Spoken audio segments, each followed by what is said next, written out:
An-nikahu sunnati wa man lam ya'mal bi sunnati falaysa minni. Nikah itu sunnahku, sesiapa meninggalkan sunnah Ini bukan mimpi katanya, tapi satu rasa yang nyata, bukan juga rasa biasa. Takkan boleh terus begini, ku tak mau terus bermimpi, hanya mau menjadikanmu milikku. Setiap saat yang kau berikan, bagai memeting bintang di langit. Setiap saat kau berikan padaku. Sudah pun datang. Setiap kali kau pergi, separuhku mati. Namun sungguh cinta ini takkan pernah mati. Karena Tuhan saja tahu apa yang baik untuk kau dan aku. 'Cause every time I say Isteri goodbye, wajib taat kepada suami selagi mana perintah suami itu tidak bertentangan dengan syarak.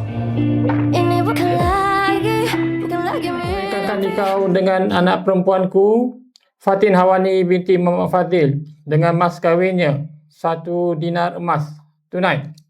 Aku terima nikah Fatin Hawani binti Muhammad Fazil dengan mas kahwinnya 1 dinar emas tunai. Alhamdulillah. setiap saat kau berikan padaku. Setiap kali kau pergi, Aku bahawa apabila saya meninggalkan isteri saya Fatin Hawani binti sungguh cinta ini takkan pernah mati. Oh, karena Tuhan saja tahu apa yang baik untuk kau. Allahumma inni as'aluka khairaha wa khaira ma jabalta. Say goodbye. You say hello, oh yeah.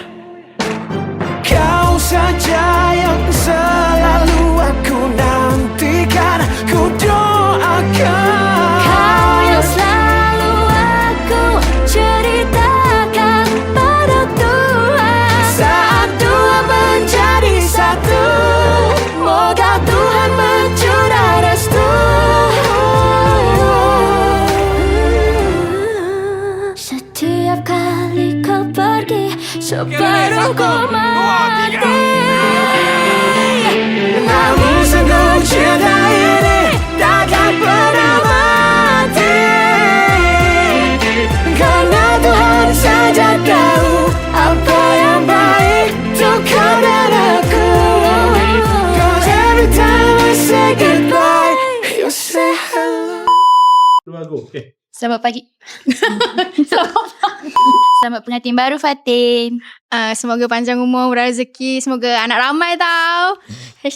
#Gugu Gaga.